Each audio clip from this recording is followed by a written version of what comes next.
Good afternoon.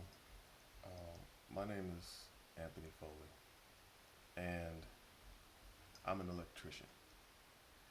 And so I'm talking to you today because I heard some interesting comments on a video that I saw on the Mike Hope live stream. And one of the questions that one of the electricians or uh, interested guys said was, it struck a chord with me. And I had accidentally watched the same video twice because I didn't catch the first part.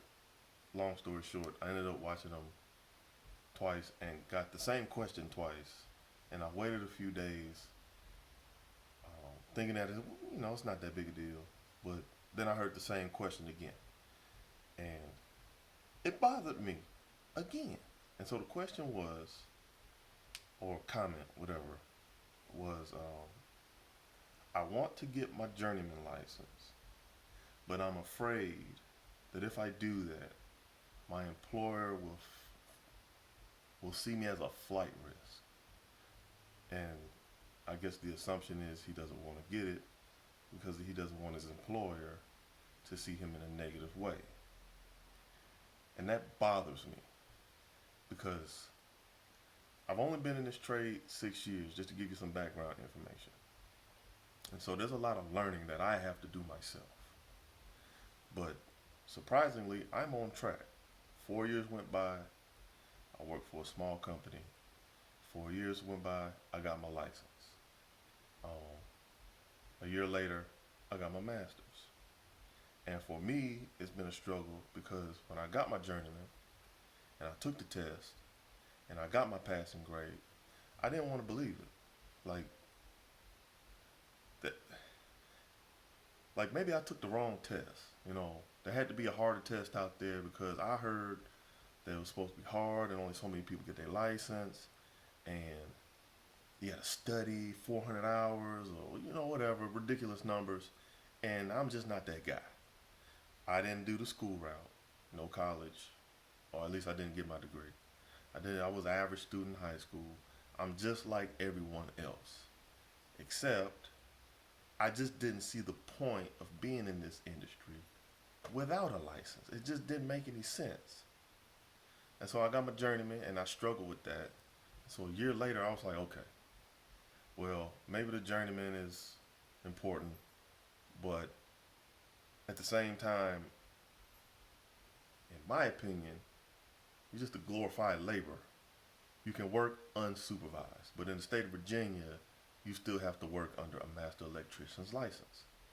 So I'm thinking to myself, if I want to open these doors that haven't opened yet, maybe I got to get my master's. Year goes by, I read my code book here and there. I try to keep up. I got my Mike Holt journeyman exam. I got the Tom Hardy book. I still have all my books from my apprenticeship, motor controls, and I don't do motor controls. I have industrial electricity, and I don't do industrial electricity, but I'm actually engaged and actively interested in the work that I do, even the things that I don't do at my job. And so I'm thinking to myself, okay, whatever. I'm just going to take the master's prep class. And so I talked to a fellow of mine who had his master's electrician's license. He's like, nah, I don't do that. Just study. Like, the information doesn't change. And I also heard from a guy that you might know, Mike, his name is Charlie Black. He's like, some of the questions that are on the journeyman test, on the master's test. It's a barrier for entry, but the information doesn't change. Load calculation is a load calculation. Adjustment factor is adjustment factor.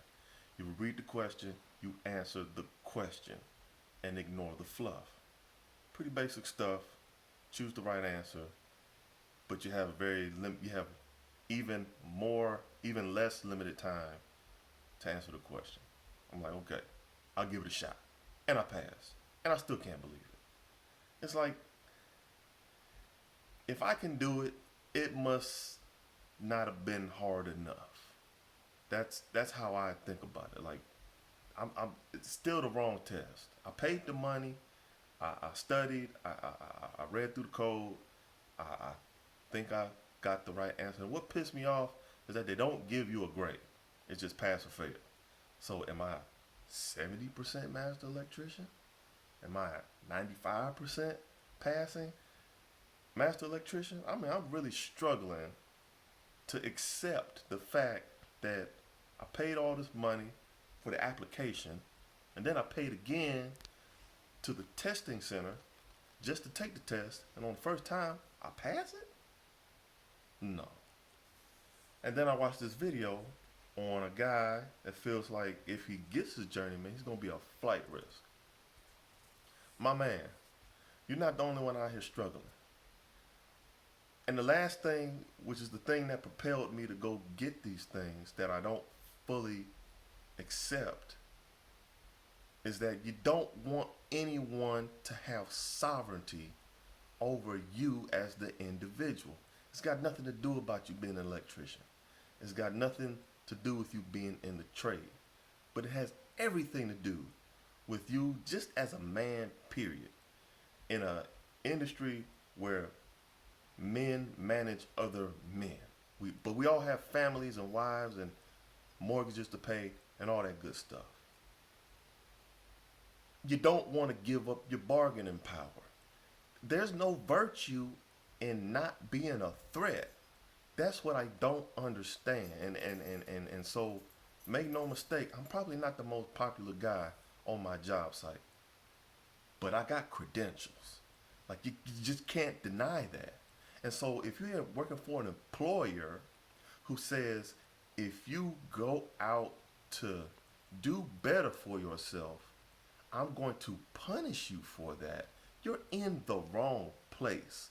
You're not in the wrong trade. You're not in the wrong profession. You're working for the wrong people, and you're allowing it. Sovereignty is allowing people to have absolute power over you.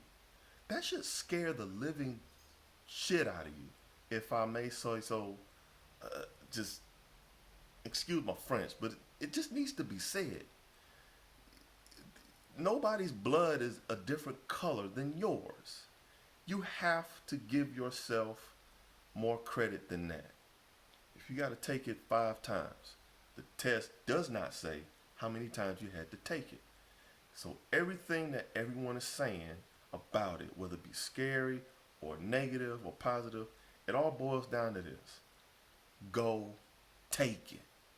And when you pass, you go take the other one. Because you can. That's it. It's got nothing to do with advancement. It's got nothing to do with how much money you're going to make. It's the opportunity is there. It doesn't matter what race you are. It doesn't matter what dumb company you work for. And I'm tired of hearing about the company I worked for. It's anyone can take the test. And if I take it, I get a license. And that means there's things that I can do that the apprentice can't. And the apprentice has to be supervised. The journeyman has to be supervised. But the master, if he so chooses to get his contractor's license or just do side work or whatever, at least can say, I've mastered something. I've mastered competence in code knowledge.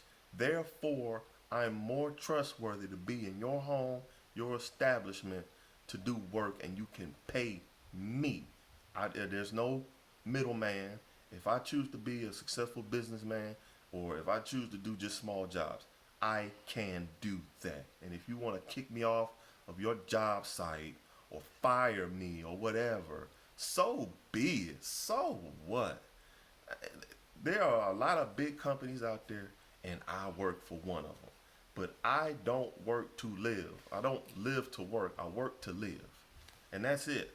The only people who get to have sovereignty over me is my 6-month-old daughter and my wife. That's it. If another man is introduced into those zones, it's the man above. And that's it. That is it. So I don't mean this to bash you, and I don't know who this is going to reach, but you need to know this. Like, There's a lot of noise out there, and kill the noise. Kill it immediately, please.